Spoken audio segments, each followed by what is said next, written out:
So we have new reaction to Donald Trump's historic criminal conviction as we get the first insights into how the American voters are reacting. We have a new poll. It was conducted in the hours after the guilty verdict was handed down, finding, I should say, 11% of Republican registered voters saying they are less likely to vote for Trump after the conviction. A majority, 55%, said it had no effect on their vote. Want to bring in Brendan Buck, former press secretary to former Speaker John Boehner, as well as VP nominee Paul Ryan. He's now an MSNBC political analyst. And Amisha Cross, Democratic strategist and former Obama campaign advisor as well. Brendan, start things off for us, if you will. So one of the outstanding questions that I have is, we know where the Trump faithful will go. They remain with Trump. And they would remain with Trump if all 4 criminal trials had gone forward and he was found guilty on all 4 criminal trials. There is, though, the swing vote. The independent vote. And I wonder at all if you think this will move that vote at all. It certainly could, and it doesn't have to move a whole lot for it to have a pretty significant impact. We're a very divided country. There are very few people who are in the middle, but they still do decide elections.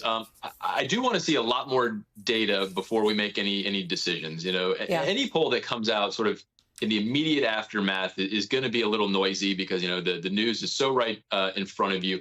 It's not hard to imagine that this fades back a little into the background and it isn't a dominating issue, you know, weeks and months from now. But any small swing can matter. I do want to say, though, of course, Republicans, you know, have always stuck with Donald Trump and they're going to stick with him here. I do think, though, it is still significant that this could energize Republicans. This is potentially, or was on track to be, not quite as high of a turnout election as we've gotten used to recently, where you know, we can imagine both sides coming out in huge numbers.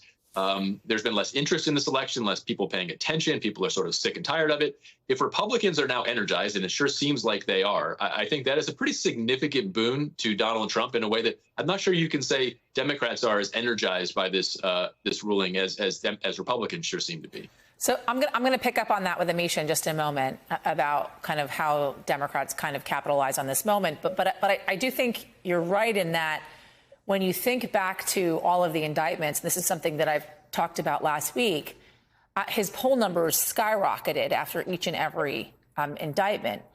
But poll numbers, Brendan, as you well know, are different than actual votes, right? People showing up and pulling the lever for one candidate or another. So I'm just wondering if they are energized by it. It is, you know, June right now. If that energy will continue through November.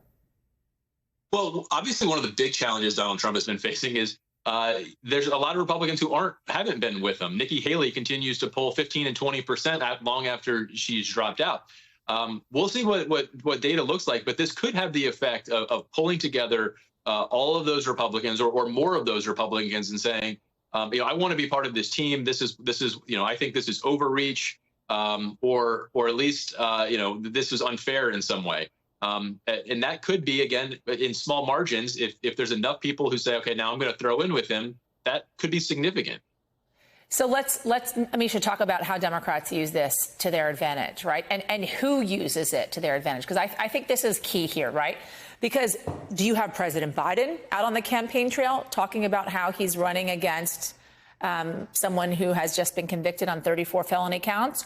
Or is this the job of the surrogates to try and energize Democratic voters to turn out in favor of Joe Biden in November so the president can separate himself and not play into the narrative, the political narrative that former President Trump is trying to put out there?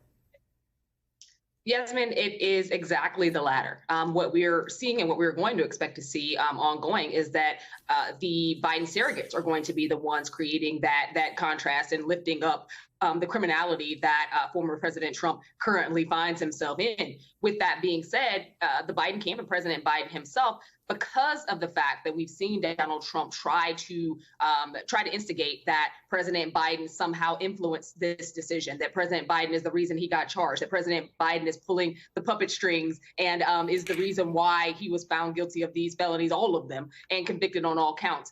It does not help President Biden to jump out and make certain statements in regards to this, because it only plays into the narrative that former President Trump started pushing even before conviction happened, even before his first day in Right. court. I think that for the Biden camp right now, the focus is going to be on the things that have been shown to matter to the American public the most: the economy, women's reproductive rights, the things that we know they're going to be voting on in November and that will not change between now and November. I agree with Brendan to a certain extent. Anything can happen between June and November. This is a long way out. But if polling is to be believed at any extent, not too many voters are actually moved by this. Republicans definitely aren't, and Democrats were already in the camp largely against Trump anyway. So I don't think that this really moves them either. What we have to focus on is those in the middle, the undecided voters, those who are less likely to turn out. Will this actually sway them or not? And true, time will tell. It's interesting, Amisha, because in the early hours after the conviction, there was an announcement from the Trump camp that they raised, I believe it was $35 million at the time. And I know that you put a social media post out there saying, I'll believe it when I see it, or I'll believe it when I see the filings. The number has now grown to $53 million. Why are you skeptical of that? Because one thing has been consistent with Donald Trump and the Trump camp: they lie as soon as they open their mouths, and they lie with every tweet. This is like Pinocchio. In my community, sometimes we use the term cap. That's what this is. This is Trump creating something out of nowhere. It is hard to believe that within 48 hours, Donald Trump's campaign amassed more money than it did than the entire month last month. It's hard to believe that the RNC and the Trump camp that has been struggling to fundraise for a while now is all of a sudden raking in the dough from donors, especially small dollar donors, which were the donors that he had the most significant issues with anyway. That's not necessarily happening. And I definitely don't believe that it's happening to the tune of the amounts that he is saying that it is. We don't have any evidence of it other than a tweet in Truth Social. I believe we just lost. There we go. Okay. I think we just lost her. Brendan, last one to you. Larry Hogan, Maryland governor, before the verdict even came out, he said, you got to listen to the rule of law. You got to, listen to the justice system, and we have to respect it. And he is running for Senate in Maryland.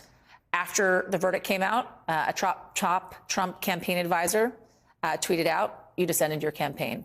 How is this going to affect down ballot races for folks that are not falling in line behind Trump? Well, Larry Hogan is one of the few people who's, I guess, not falling in line. This was, and hasn't for a while. I cannot believe that. I cannot believe the Trump people would do this. I mean, Larry Hogan could be the key to having a Republican majority next year if Donald Trump were to win and try to actually move an agenda. And to feel like you want to take out one of your potential big flips over something like this was just senseless. I don't think this is going to be the issue that drives most down ballot elections. But again, if there's enthusiasm here, that's good to anybody. Larry Hogan has a sort of a unique position where he's in a pretty blue state and trying to buck a lot of difficult trends. So he has a very difficult balancing act he has to walk there. But if Donald Trump is throwing him an elbow along the way, that is a really dumb move on their part. Brendan Buck, thank you. Amisha Cross, thank you as well.